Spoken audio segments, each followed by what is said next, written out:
What's going on, GBA universe? This is TheUziGunner here bringing you people the very next episode of Trainer Cards. As far as today's episode goes, I'm going to be covering not one, but two coaches in the GBA that are rather new to the face of draft format itself. It's Gator and WolfeyVGC. So with that being said, enough of me rambling on, let's get this show on the road.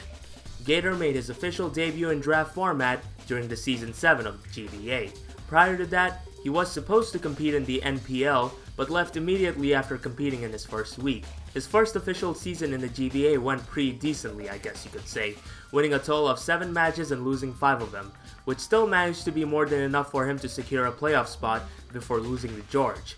For Wolfey, on the other hand, he made his official singles draft league debut in the Season 1 of the WBE, where he, despite all odds, managed to end it on a 9-4 record, securing his first title in his very first season, which is very impressive, considering his transition from VGC to singles format.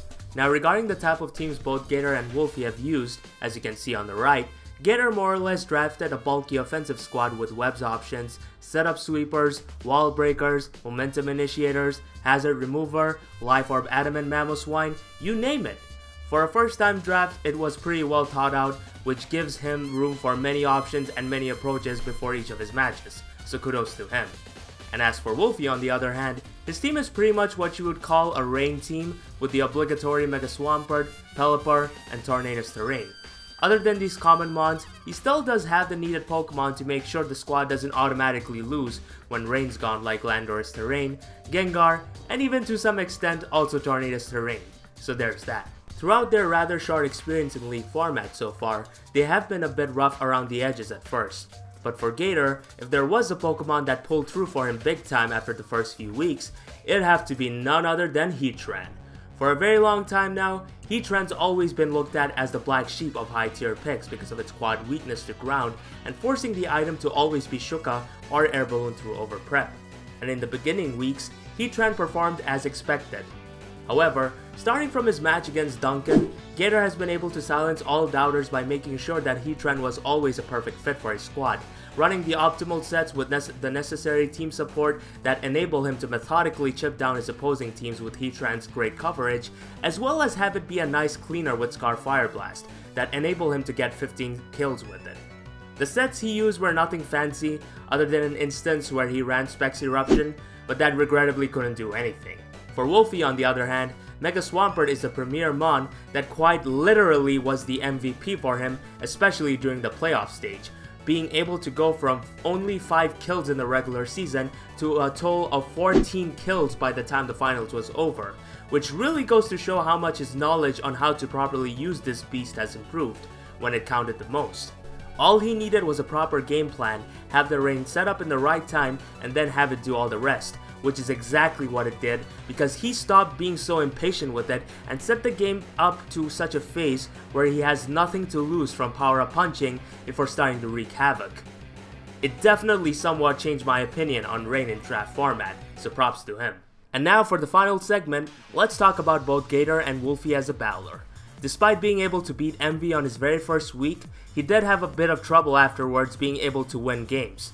But ever since his match with Duncan, Gator's shown that he's learned from his past mistakes by changing up his style a bit, in the sense that he does not rush the game at all, but rather take a methodical and slow approach in chipping down his opposing mons before having his hardest hitters do the rest, while also making sure to not give them much, if any chance of recovering at all.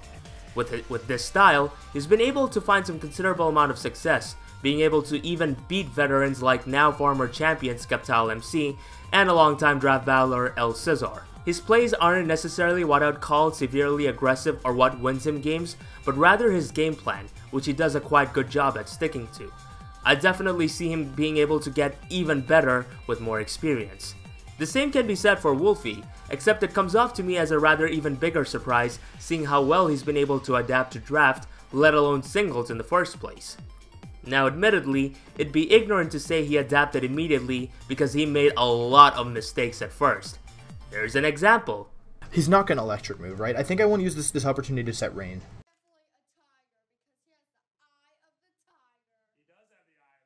Are you sure about that? Stays in. Okay, so maybe this isn't Power Fire. He could also just Scald again. Like, that wouldn't be a bad move.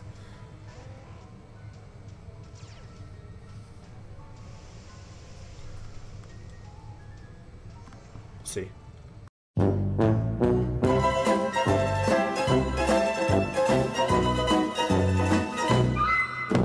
Yeah, things haven't always looked up for our coach of the Milwaukee Bears, but that's not to say it stayed that way, as what I really liked about Wolfey's performance after would have to be the fact that he would always go back and look at his losses, learn from it, and develop new strategies before going on from there, which followed up with the mock battles he took before each match really helped solidify him as a serious threat, before beating longtime players, A-Drive, and Pokemon to win his very first title in his very first season. What I really liked about his style would have to be the fact that despite the errors he makes in his games, he tries his best to nullify it by making aggressive plays, as well as make sure that he's able to dictate the pace of the match with his momentum initiators in Torrent T and Lando T. Of all the new players I've seen, I'd definitely say that he's impressed me the most, and if he can keep at it with the same mindset, I can definitely see him becoming one of the top guys of draft format that's gonna win many more titles. So yeah, that's all there is to it for today's episode.